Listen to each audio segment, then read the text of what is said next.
Hey everybody, welcome to week 3. We're making some good progress. All right, so last week we talked a little bit about early American history. We identified the contributions of some significant actors, and this week we're really diving into a significant division. We're taking the last topic we discussed, the divide between Federalists and Anti-Federalists.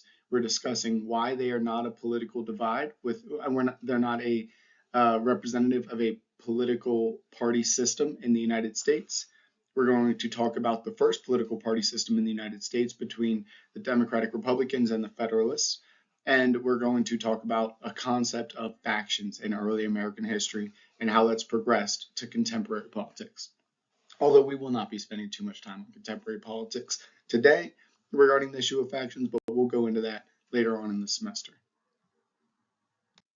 All right, to reiterate some of our learning objectives today, understand the division between the Federalists and the Democratic Republicans, identify how they're different from the division from the Federalists and Anti-Federalists. We're going to identify 5 differences between the two collectives that we'll have to remember.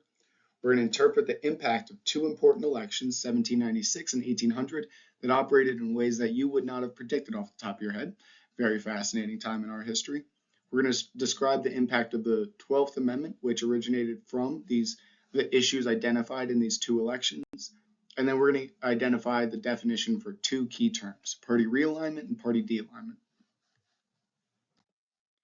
All right, as we always do, what did we learn last week? So I won't go into too much detail, but remember this is what I expect for you to remember from last week's lecture. What are the 2 primary compromises made at the Constitutional Convention of 1787? The Great Compromise, which established bicameralism, which is the division of power within the legislature into 2 branches, the House of Representatives and the Senate. We also remember that there was the 3/5 compromise that enabled the northern and southern states to compromise between how we will count the general population when determining the apportionment of representatives in the House. So it was a dimension of power within representation within the House of Representatives. And we also remember that there was multiple systems of government in early American history. We originally attempted a system of a confederal government, and that was revealed to be too weak and not centralized enough through Shays' Rebellion. And then we had our constitutional convention, ratified our constitution, and implemented a federal system of government.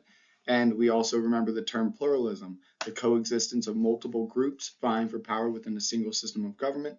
How many amendments were in the original Bill of Rights proposed by James Madison? And I ask you this twice because typos happen. And that would be 17. And we debated and compromised to have what is now the 10th Amendment Bill of Rights. We also know that the primary divide between the Federalists and Anti-Federalists was revolved around the issue of the power and size of our central government.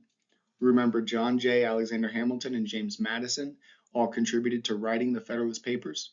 We also remember Federalist Paper number 1 was where the Federalist Collective identified the correct side of this great question about how we will structure our central and federal government. And then we see Federalist Paper 51 talking about and discussing the merits of checks and balances within a system of government. Here are your answers.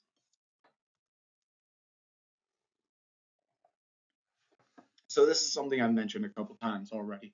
The Federalists and the Anti-Federalists were not the first political party system in the United States. We identify 3 reasons why, 3 very important reasons, and we see how these 3 reasons apply to make the Jeffersonian Republicans and or known as the Democratic Republicans and the Federalists the first political party system in the U.S. The first reason is there was no campaigning for the executive branch. You may remember this from high school history, but George Washington was a partisan. He did not identify with either of these partisan collectives and maintained a nonpartisan executive branch. We also see, in regards to the executive branch, there was no campaigning. Well, we know there was no campaigning as these collectives weren't organized along 2 divides, and we remember George Washington was unaffected by this partisan divide. The first 2 reasons why this does not constitute a political party system in the United States. We also know that when we look at the Anti-Federalists, we can understand that they were simply an opposition group. They lacked an adequate party platform. We know this because when we looked at the Anti-Federalist papers, we noticed that they often were written under numerous pseudonyms. They were not as consistently organized, and there was not a clear party platform outside of being in opposition to the ratification of the Constitution. We see that they were unorganized by this, and again, representative of their lack of consistency within party platforms and with their inability to use the same pseudonym when writing all of the Anti-Federalist papers. We also, for a final reason, supporting that the Anti-Federalists were an opposition group, we see that they dissolved after the ratification of the Bill of Rights in 1791. They got a compromise, they ratified the Bill of Rights that was an appeal to their collective's preferences, and then dissolved after that. So 3 primary reasons why the Federalists and Anti-Federalists were not the first political party system. No campaigning for the president, the executive branch was unaffected because of George Washington, and the Anti-Federalists were simply an opposition group. Now, we talked about Federalist Paper 1 and 51, but it is very important to discuss Federalist Paper 10, which addresses the concept we're talking about in today's lecture, the concept we're focusing on in this week's content, which is factions. This is Federalist Paper number 10 was written by James Madison, and it addresses the role of factions and the role of a pluralist system of government in addressing the threat that factions bring. I will not be going into depth on this in the lecture because this is a week's reading and we have an assignment based off of this text. It is not an extensive text. You will have to read it. It is available on Eagle Online through the modules tab, and then the assignment is also available on Eagle Online, and it relates to this reading. I have highlighted some key concepts, some key frames that you should focus on. Make sure you read those parts twice, and really just make sure you get as good of an understanding of this content as possible. I know that the language can be a bit foreign, it seems, but it is important to be able to engage with the language used by our founding fathers. Now, let's talk about the first political party system in the United States. I'm going to start by providing 2 sides of this divide. There's the side represented by Thomas Jefferson, and then the side represented by Alexander Hamilton. The Thomas Jefferson division within this collective is the Jeffersonian Republicans, also referred to in our history books at times as Democratic Republicans. Now, this has nothing to do with contemporary understandings of Democrats and Republicans. That is an important thing to know. Now, when you look at this collective, they were a locally oriented collective. They were often represented by individuals from the South, and they feared an extensive concentration of power. So they wanted localism. They wanted states' rights over federal powers. They wanted a confederal system of government, something that looked closer to this than a federal or unitary system. They wanted states' individuality within each state united within a federal collective. Now, they wanted this because they feared tyranny and authoritarianism. Remember the Anti-Federalist papers, the quotes of saying, "We have spilt blood among this issue, yet we are happy to just, forgive me for not remembering the exact words, but we are just giving in to what we've lost blood for," talking about how they led a revolution against the British, and then we're talking about, in their eyes, creating a government that mirrored the British. They also wanted to utilize a strict interpretation of our Constitution. At the time, our Constitution was primarily written as a restriction of our federal government. We have created a very strong and centralized federal government in comparison to the confederal system that existed prior, and we have to use this a strict interpretation of our Constitution to continue to restrict that central entity. Because remember, they were fearful of an excessive concentration of power within the central entity.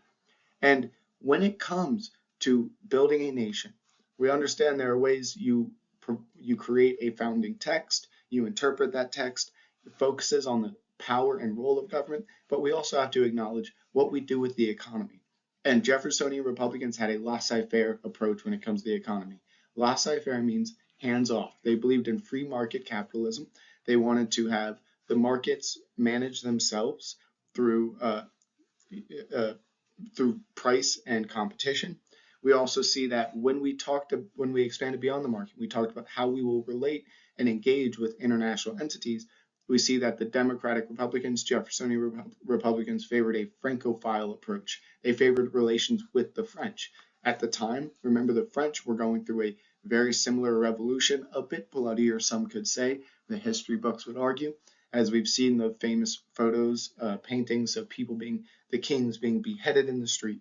And we had a significantly problematic revolution, but one that was not as bloody as you could say the French Revolution was. So we see that the Democratic Republicans identified with localism, states' rights over federal powers. They feared a excessively strong central government, tyranny, and authoritarianism. Two words we will provide definitions for next week. They wanted to strictly interpret our Constitution. They wanted a hands-off approach when it comes to our economy, and they wanted to have foreign allies in the French. Now, we also see Alexander Hamilton. This is the other side of this political divide, the other political party in this political party system. Represented by the sentiments and writings of Alexander Hamilton, we see this collective identified as the Federalist Party. This collective favored federalism, a strong central government that can unite all of the numerous states. They also feared anarchy and mob rule. They feared, in many senses, excessive democracy. Some of these concepts are addressed in Federalist Paper number 10, so really look for concepts of anarchy and mob rule when reading into that text this week. But they wanted to strengthen our government to help provide a security net from the population's sentiments. We also see when they interpreted our Constitution, they wanted to have a loose interpretation of the Constitution. This was a breathing, living, and changing document, and this was a sentiment that they maintained consistently. We also see that once we've built up a nation, we need to discuss what we should do with our economy and our markets. Well, they maintained a protectionist approach to the markets and economy. They wanted to build up what you may remember the key term infant industries, and to make sure we were able to compete on the international stage. A lot of our early economic policies did mirror protectionist policies over laissez-faire policies, although we have had fluctuation between the two throughout all of our history. And we also see the final thing that we discussed in the last slide. Once we create a nation, we have our economy built. Who should our foreign allies be?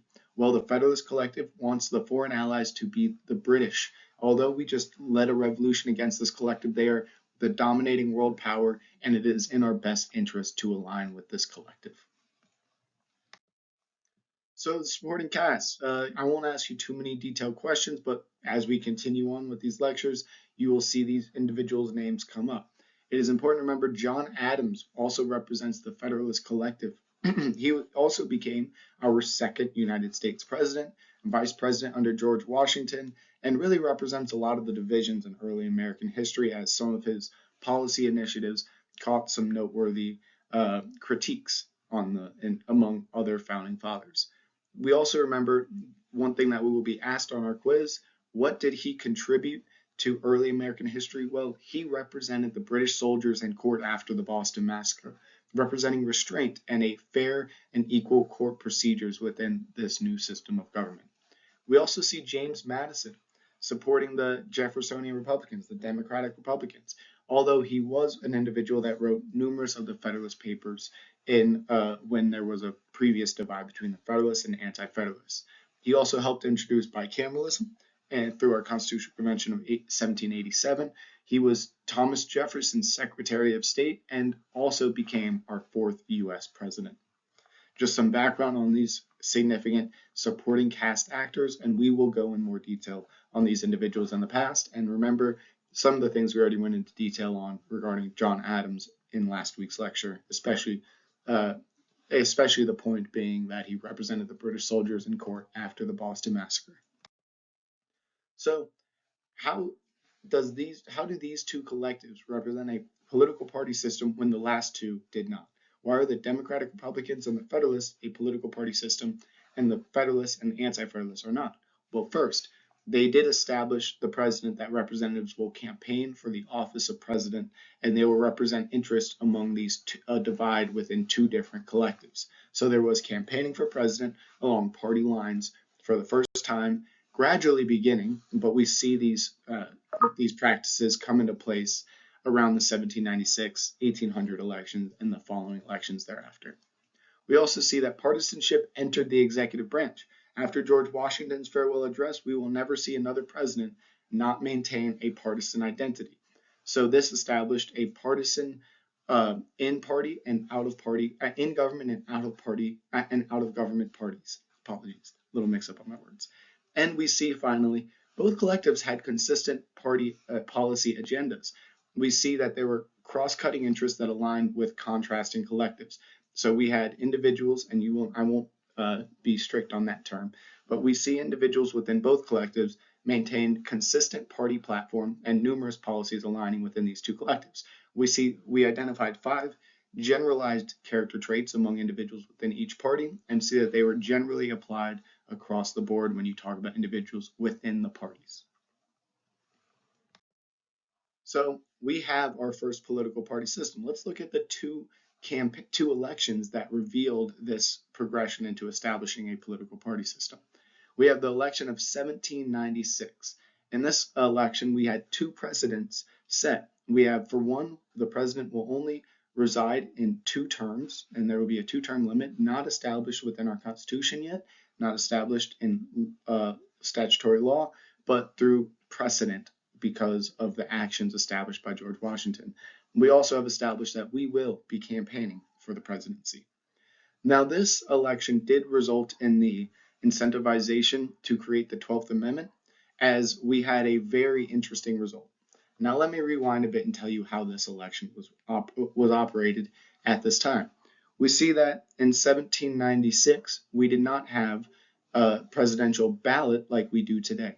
We see today that you can vote for, it was Donald Trump and J.D. Vance or Kamala Harris and her running. So we see that they were connected during their presidencies. At Harris Walls, I don't know why I skipped the name, but so we see that they were connected. We voted for 2 offices in the most recent presidential election. Well, in the past, we only voted for the president, and anybody who was not, and there was no ballot for the vice president. So whoever the runner-up was in the presidential election, they were then the vice president. So a comparison to today's politics, to explain what happened in 1796, we basically saw Donald Trump and Kamala Harris share the executive office as president and vice president. We saw that representatives of 2 opposing parties, Thomas Jefferson and John Adams, were both first and second in line to become the president. John Adams won, and Thomas Jefferson was then his vice president. This created conflict, as John Adams and Thomas Jefferson were often in conflict with each other, and John Adams acted significantly to weaken the role of the vice president, while they both published smear campaigns in the local newspapers. We also see, when we look at general trends in this election, 7 states allowed popular vote, so just about half of our states at the time were allowing a popular vote. 2.0% of the population voted in the election of 1796. And when we talk about the issues of the time, people were discussing issues like the Jay Treaty and the federal bank. These are issues we will not be going in depth on today, but if you took an early American history, these are details you will be diving in extreme detail on. We also see that the election of 1800 significantly incentivized the creation of the 12th Amendment, which was implemented right after these 2 significant elections. Remember, the previous election was problematic because we had 2 opposing political representatives of political parties, 2 representatives of opposing political parties maintaining the same office together, having to govern the executive branch together.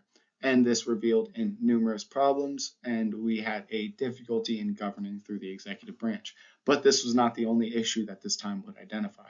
We also saw, because of the limitations on who would vote at the time of these elections, the 1800 election resulted in 36 attempts to vote for the president, which all resulted in ties.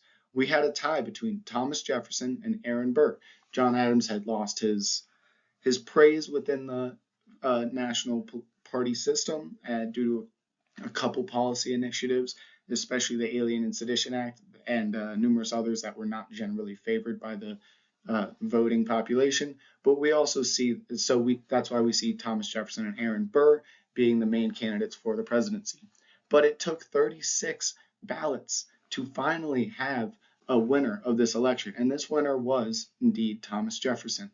Now, we also saw something significant coming from this election. We saw our first peaceful transition of power.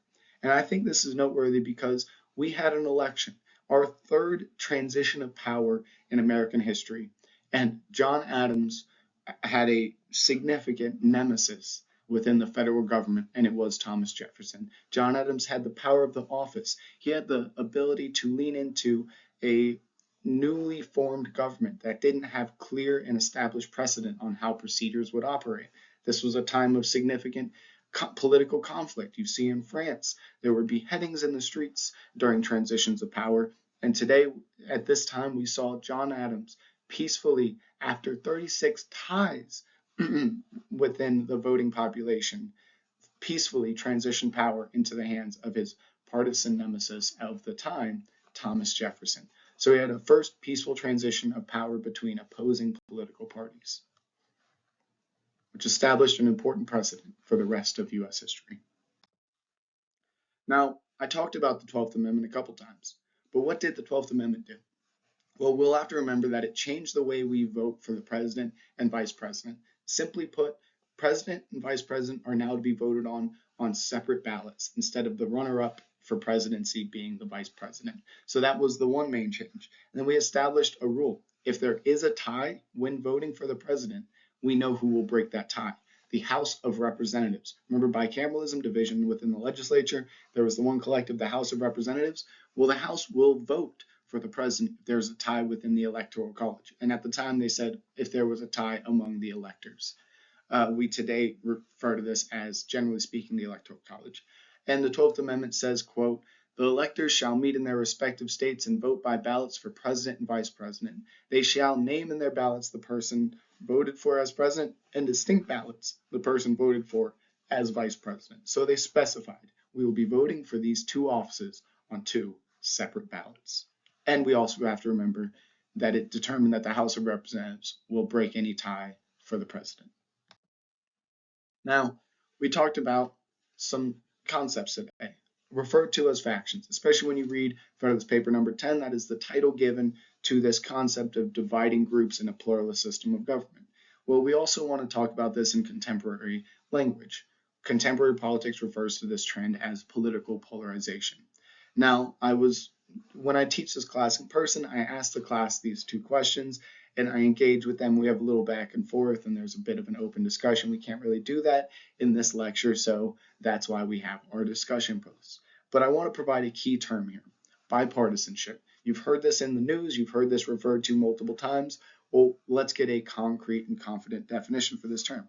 Bipartisanship is the agreement between two opposing political parties. It is when two opposing political parties can come together and compromise and draft legislation or do any governmental actions. Now, it is worth noting, if you look at general trends of data and public surveys, you see, well, this is determined through roll call voting. So this is measured by exclusively examining how legislatures vote on bills. We see that bipartisanship has decreased roughly 30% since 1989. So what does that say about political polarization? That means political polarization has increased since 1989. Now, when we talk about how political parties evolve, there are some key terms we have to understand, and we're going to be generally engaging with this concept throughout this entire course. We're going to be seeing how political parties have evolved throughout history, from what this from what this early American divide was to what our contemporary partisan divide is today. But we also want to look at some key terms. So these key terms, I want to start with the one at the bottom because I structured this poorly. Party identification. Party identification is one's alignment with a political party. It is it's your partisan identity. That now there's a significant rise if you look at data trends from Pew Research of people identifying as independents, and again, this is another concept. If we were in a physical classroom, I would be asking you this question and engaging with you and having a bit of a discussion. But since we are limited in the fact that I'm talking to technology right now and you're in a distance and you'll read this in the future, let's just provide two key definitions. One definition is party de-alignment. This can be represented by the mass amount of people who identify as independents. Party de-alignment is when a substantial number of voters, and that's an important aspect of this definition, a substantial number of voters, not just a handful, but a substantial percentage of voters do not identify with any of the primary political parties. There is a sense of party de-alignment occurring at that time period. We also want to know the term party realignment. Sorry, my cat's scratching at the door, but we're almost done, so I'm going to power through. So party realignment is when a substantial amount of voters, substantial number of voters, or substantial percent of the voting population switches party allegiance and produce long-term changes in the political landscape. The most recent and significant political party realignment in the United States happened in the 1960s as what was referred to as the Dixiecrat Democrats of the South realigned and identified with the Republican Party along the issue of segregation. Of course, we do not have a pro and anti-segregation party division at the time, but the division of the party lines that were established at that time maintained until contemporary days. So 2 key terms and 2 key takeaways from this slide. What is party de-alignment and what is party realignment? Party de-alignment is when a substantial number of voters leaves their identification within both primary parties.